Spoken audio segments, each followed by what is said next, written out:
And now I give the floor to Mrs. Irina Sokolova, Deputy of the State Duma. My question to her is, why is it that foreign students don't come to get an education in Russia? Thank you. Could I reword that?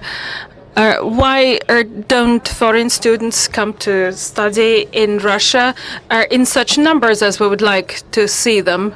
Because they do come. Not enough of them, but they do. The share of Russia in the global educational market has dropped to 2%, just 2% of the global total. Now, why is that? Students will go wherever they can get high quality and accessible price-wise education, or where they can get papers certifying that. The price or the fees that are to be paid for a Russian education, these are very competitive. Now, the quality differs. Some universities are wonderful, some are way below standard, but modernizing the whole system of Russia's higher education and even broader than that, the whole of education, is all being done to improve its quality. Now, we have to consider what sort of issues that foreign students come up against if they choose to come to Russia to study. You see, they don't just come to get an education here, they come to spend several years of their life here. Research shows that there are three main problem areas, and they are the accommodation, security,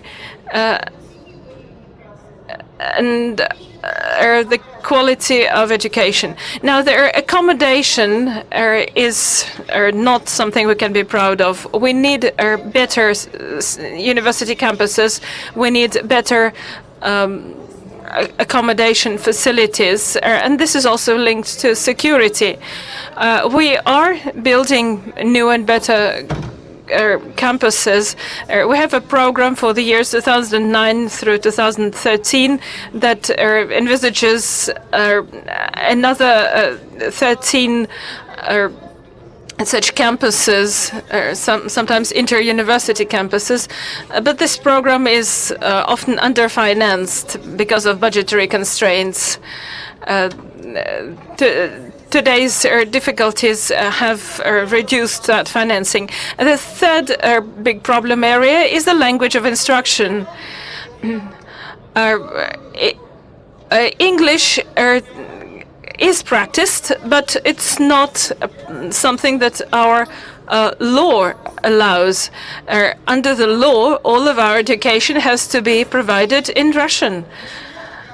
And we realize that we need to introduce a second language, English, obviously, perhaps in some of the master's programs to begin with.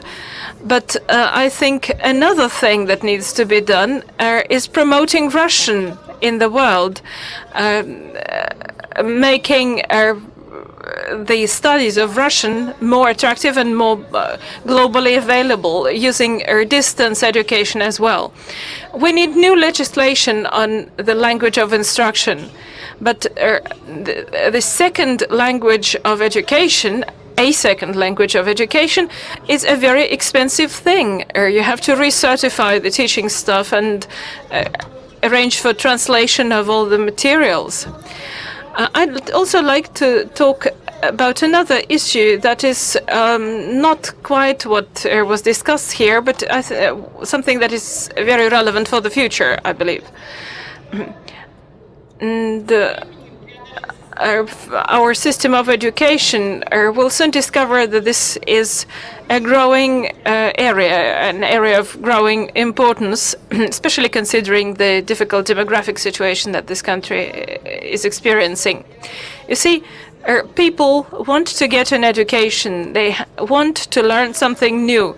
This is a requirement that people can want at any age.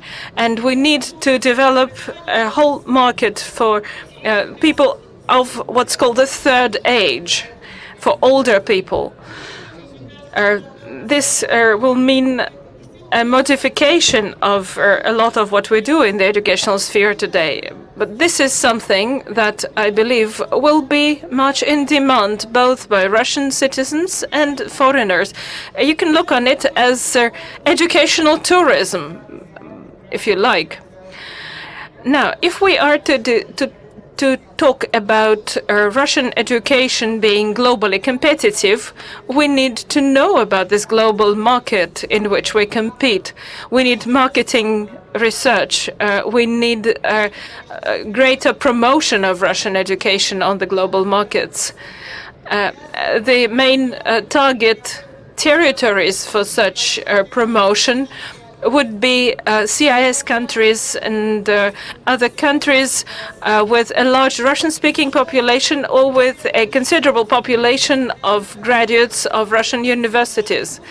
Today, almost a quarter of all students that we have today are children of people who got a higher education under the Soviet system. I think the Soviet educational system was indeed quite good. It was an education that was good for its time, and it was very popular and competitive in the world. We had lots of foreign students back then. Today, the Russian educational system has a lot of potential, and I believe it will be competitive in the world also tomorrow. But we have to work hard to achieve that. Thank you very much. Now it's over to Lindy Zecker, Corporate Vice President, Worldwide Public Sector, Microsoft. And prospective models of cooperation between companies and universities that can help Russia and that Russia can actually borrow from your experience.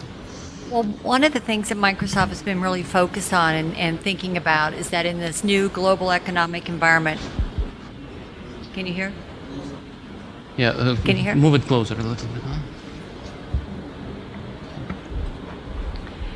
In this new global economic environment, that as we talk to country leaders, we all understand that we have to have an educated workforce in order to be able to attract and build an economic environment. And so one of the things that we try to focus on is looking at, we've talked a lot today about higher education, but we really believe that there's a lot of work that needs to be done in the K through 12 area in order to try and help prepare children for a higher education environment. And today, if we look across the world, and you look at the number of math and science students that are actually coming out of K through 12 and wanting to go into a math or science degree as they go into higher education, those numbers are dwindling considerably. Part of that is because we have fewer and fewer teachers that are actually focused on math and science, and part of that is just because math and science are no longer what's considered sexy. And a lot of kids just don't want to really focus in those areas. They want to do something else in the humanities, etc. So we've been trying to put a lot of attention to working with school systems on how they can incorporate technology into the classroom to try to help students learn in the way that they now operate in their daily lives. And we all know that students are very involved in social media today. Students are a lot more technologically savvy than the generations before them. So in order to be able to use IT in the classrooms, they need to have teachers that are competent in IT and that can use it appropriately. So we're doing a lot of a variety of different things. For example, in Brazil, we've worked very hard with creating a student workbench where students that are in the higher grades of high school are becoming certified in technology, so they can then go back into the elementary schools and work with the teachers on how to use technology in their classroom to teach. And we're finding that children are much more excited about the teaching experience when they're using computers, when they're using interactive types of things, and when they have more of a hands-on experience. One of the things that we did in the U.S., which has been very, very successful, was a project called the School of the Future. And the School of the Future was a school that was built from the ground up, a K through 12 school or high school that was built from the ground up, using the budget that was currently available to normal schools that the city built. It was built in the city of Philadelphia in one of the most depressed areas, and in fact one of the most dangerous areas.